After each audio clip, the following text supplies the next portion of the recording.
कहेगा नहीं नहीं 3 घंटे का नहीं 10 घंटा। बन की आदत है बड़े बड़े प्लान बनवाना, करना कुछ नहीं। तुम अगर उसके नेचर को देखो, वो प्लान बनाने में कंजूसी कभी नहीं करता। तुमको कोई सिचुएशन में डाल दिया, क्वेश्चन से तुम बैठे हो, तुमसे पूछ लिया कि यार तुम्हारे 4 दोस्त तुम्हारे साथ बैठे हुए हैं और तुम्हारी बहन आ गई ड्राइंग रूम में, कपड़ा नहीं पहने हुए, नंगे है, फिर क्या करोगे? तुमने कहा सर 1 साल की बच्ची, तुमको भी उठा के जाके ये है इंटरव्यू। तुम्हें किसी सिचुएशन में डालना और फिर तुम्हारा रिएक्शन देखना, फिर तुम्हारा ओपिनियन देखना। संघर्ष से व्यक्ति को कभी नहीं भागना चाहिए, क्योंकि जीवन में जो कभी संघर्ष से परिचित नहीं हुआ, इतिहास गवाह है, वो कभी चर्चित नहीं हुआ। और जिंदगी हो या व्हाट्सएप, लोग हमेशा स्टेटस ही देखते हैं। जीवन में संघर्ष का आना बहुत जरूरी है, क्योंकि फूलों की हिफाजत कांटे ही करते हैं, माली तो बहुत बाद में आता है। और रिकॉर्ड वो तोड़ते हैं जिनके रगों में खून नहीं, बल्कि लक्ष्य पाने के लिए जुनून दौड़ता हो। याद रखिएगा, जिस समय आपका किस्मत साथ न दे, समझ जाइएगा कि आपकी मेहनत आपका साथ देगी। किस्मत एक लिफ्ट की तरह होती है, कभी भी धोखा दे सकती है, लेकिन जो मेहनत होती है वो सीढ़ियों की तरह होती है। चढ़ने में तो थकान देगी, लेकिन कभी आपका साथ नहीं छोड़ेगी, आपको अपने मंजिल तक पहुँचाएगी।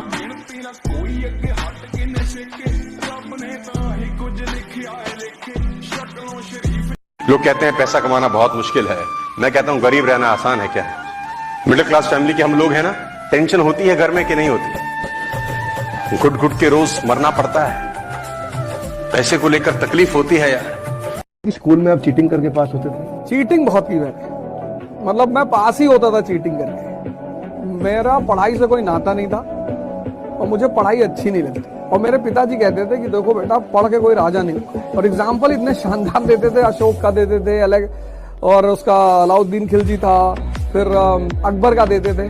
कहते थे पढ़ने से ज्यादा जो मुझे अब समझ में आई, कहते थे पढ़ने से ज्यादा बड़ी चीज जो है वो है समझदारी। तो मुझे वो रिक्शे वालों के पास ले आते। जब वो रिक्शा वाले के पास मुझे ले आते थे तो बोलते थे कि देखो इसको कोई गुड मॉर्निंग कह रहा है, इसको कोई नमस्ते कह रहा है, इसको कोई इज्जत दे रहा है। मैं कहता था नहीं। तो फिर वो अपने साहब के पास ले आते थे।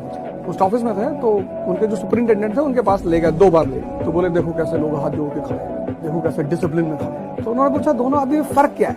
मैंने कहा नहीं पता। बोले शक्ति का। बोले आदमी तो दोनों ही है, और ये जितने लोग इसको गुड मॉर्निंग कर रहे हैं इनको कोई रिश्तेदार थोड़ी है। शक्ति। बच्चों को बड़ों से, दूसरे लोगों से तमीज से बात करना सिखाया जाए, ये बहुत जरूरी है। झुकना सिखाया जाए दूसरों के सामने, अपनी गलतियों पर शर्मिंदा होना सिखाया जाए, सॉरी बोलना सिखाया जाए, शेयर करना सिखाया जाए, और सबसे बड़ी बात फेलियर को आसानी से डाइजेस्ट करना सिखाया जाए। अगर आप महान बनना चाहते हैं ना, 2 चीज आपकी जिंदगी में होंगे, एक चैलेंजेस, एक स्ट्रगल।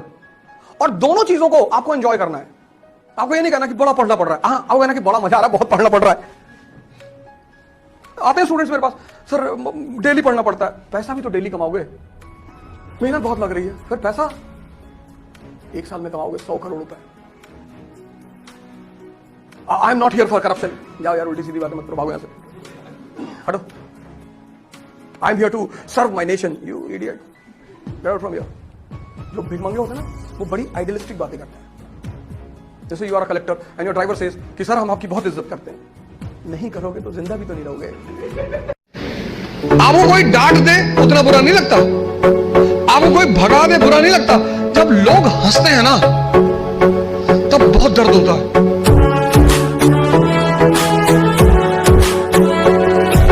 तुमको अभी लग रहा है कि तुम बड़ी मेहनत कर रहे हो, कुछ नहीं करो। जो तुम पाने जा रहे हो ना, उसके आगे ये मेहनत कुछ है ही नहीं। और कौन सी मेहनत कर रहे हो? हिस्ट्री समझ रहे हो, उसमें कौन सी मेहनत है? मेहनत है हल चलाना खेत में, पढ़ना मेहनत नहीं है। मेहनत है मार्च और अप्रैल में गेहूं काटना। मेहनत है दिसंबर की ठंडक में गन्ने के खेत में पानी लगाना। हमेशा गलती पर किसी को उतना ही बोलिए ताकि वो सुधर सके, और गलती कोई भी करे उसको अकेले में समझिए, क्योंकि सुधरना उसको है, दुनिया को नहीं। लेकिन सबके सामने बोलता है कभी भी। एगो शादी ब्याह में नहीं, कई गेस्ट आते हैं, एक तो बेचारा पता नहीं कौन था, नहीं जाना। शादी में तो दुनिया भर का लोग आता है, कौन किसको पहचानना। मुझे अपनी वाइफ को सबके सामने डांट रहा था, अजीब टाइप का लग रहा था, बेचारी सुन रही थी।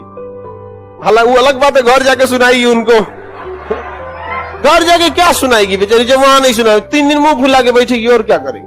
लेकिन उस घोचू को तो समझ होना चाहिए ना, सबके सामने काहे डांट रहा है। कहीं पे भी किसी को भी इतना बोलिए ताकि उसको रियलाइज हो कि उसने गलती किया है।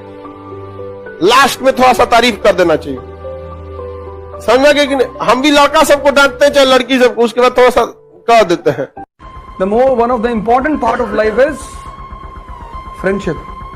कभी मरे हुए लोगों के साथ मत बैठना, मैं तो बैठो ही मत कि एक मकान खरीद लें तो समझ लो जिंदगी सफल हो गई। ऐसे लोगों के साथ कभी मत बैठना, भगा तो मार के तुरंत भागो ऐसे, क्योंकि तुम जिनके साथ बैठोगे वो बहुत प्रभाव डालेंगे तुम्हारे ऊपर। इसलिए भगवान की मूर्ति के अगल बगल कोई मूर्ति नहीं होती। एक आदमी ने कबीर से पूछा कि शादी करनी चाहिए या नहीं करनी चाहिए। उसने कल घर आना तो बताएंगे और दोपहर में आना 12 बजे। अब मई की दोपहर और कबीर बाहर निकले और बाहर निकलकर उन्होंने अपनी बीवी को आवाज दिया कि सुनो लैंप ले आओ बाहर जला के, मेरी निडल गिर गई है सड़क पर। वो बेचारी लैंप जला के ले आई। उस आदमी ने कहा पागल हो दोनों, पहले तो तुम पागल हो, तुमसे बड़ी पागल ये है इतना धूप चमक रहा तुमको धूप में नहीं दिखाई पड़ रहा है। बोले जब रिश्तों में इतना विश्वास हो कि क्रॉस क्वेश्चन करने की जरूरत ना पड़े तब करनी चाहिए। जिंदगी युद्ध है, वॉर। और अगर आपने उस वॉर में आपका कमांडर है आपका मन, अगर वो छिपकली देख के डरा तो आप गए, अगर वो कॉकरोच देख के डरा तो आप गए, अगर वो 4 लोगों की बात सुनकर डरा तो आप गए। क्योंकि अगर आपका कमांडर कमजोर हो जाएगा तो आप जीतेंगे कभी। भाई मुकेश अंबानी जी इतने बड़े आदमी हैं दुनिया में, तो मकान से ही तो पता चलता है। एंटीलिया कितने का है? 8,000 करोड़। आदमी इधर उधर देखने लगता है कि भैया होगा भैया। हम जब से देखे हैं तब से उसी पे नजर है। जब सपना ही देखना है तो छोटा मोटा क्यों देखें?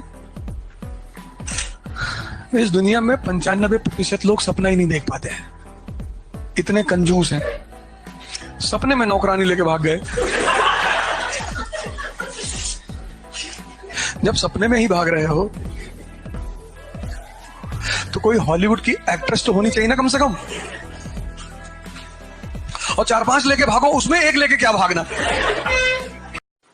जब तक तुम्हारी जान खतरे में ना आ जाए तब तक किसी को कुछ मत बोलो।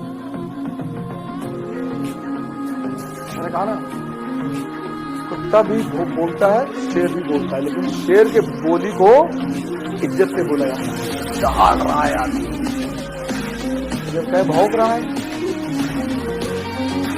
तो तुम इसीलिए तुम्हें बताया जाता है ना, कोई तुम्हारे खिलाफ बोल रहा है, कोई तुम्हारे विरोध में बोल रहा है, तुम भी तो सोच सकते हो भौंक रहा है। आदमी जब बोलता है ना